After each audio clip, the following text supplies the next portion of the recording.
Hello সবাইকে।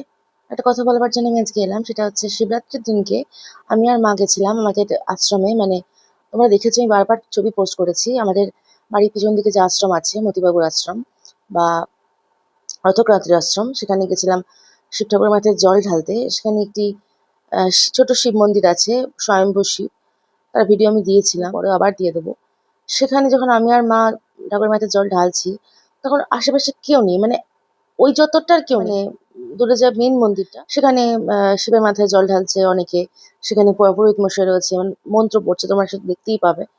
এবার এই যে ছোট মন্দিরটা, এই পাশে একটি জানলা, সেখানে ক্লাব ঘর, ছেলেরা আগে আড্ডা দিত। সেই ঘরে একটা অদ্ভুত আওয়াজ হয়ে যাচ্ছে, যেন ভেতরে কেউ রয়েছে, যেন ভেতর থেকে কেউ ধাক্কা মারছে। খুলে দেওয়ার জন্য কোনো শব্দ নেই, মানে কোনো রকম, মানে খুলে দেওয়ার এরকম কোনো মানুষের গলার শব্দ নেই। কিন্তু ভেতর থেকে একটা ধাক্কার আওয়াজ বা আঁচড়ের আওয়াজ বা খোঁচানোর আওয়াজ এরকম আসছে বারবার। এবার সেক্ষেত্রে আমি আর মা খুবই ভয় পাচ্ছিলাম। আমি অল্প অল্প ভিডিও করার চেষ্টা করেছি, তোমরা দেখো সেই ভিডিওটা। এবার এতটাই ভয় লাগছিল, আমি এই ছোট শিব শিব মন্দিরটা যেটা স্বয়ম্ভু শিব, সেখানে আমি একটু বসেছিলাম খানিকক্ষণ। দেখলাম যে বসে থাকতে পারছি না, মানে আওয়াজটা যে পিছন থেকে, আমার পিছন দিকে স্বয়ম্ভু শিবের পিছন দিকে ক্লাব ঘরটা আর কি, আওয়াজটা আসতেই থাকছে। এবার এতটাই ভয়ঙ্কর ফাঁকা রাত, তখন রাত্রি প্রায় 9:30 বাজে, পুরো এলাকা খালি, এত ভয় লাগছিল।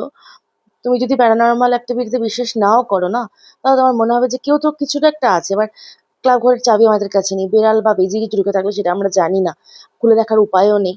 এবার আমি ঘটনাটা শেয়ার করতে একটু দেরি হয়ে গেল আমার। কি হতে পারে তোমরা জানলে কিন্তু অবশ্যই আমায় কমেন্ট করে জানো।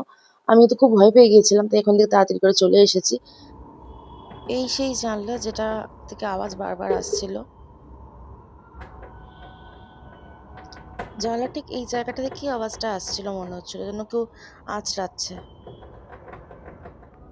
তোমরা দেখো পুরো প্রাঙ্গণটা খালি, এই চত্বরটায় কেউ নেই। দূরে গণেশ মন্দির, আর আমি আর মা। মা এখানে পুজো করছে, আর ওদিকে দূরে কালী মন্দির।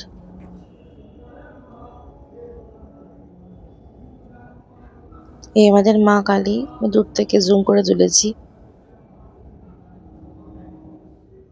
দেখো আওয়াজটা আবার হচ্ছে। ভূতমশাইয়ের মন্ত্র পড়ার আওয়াজ তোমরা পাচ্ছ। তারপরে যদি প্যারানর্মাল হয়, এই আওয়াজটা কি করে হয় আমার তো মাথাতেই আসছে না।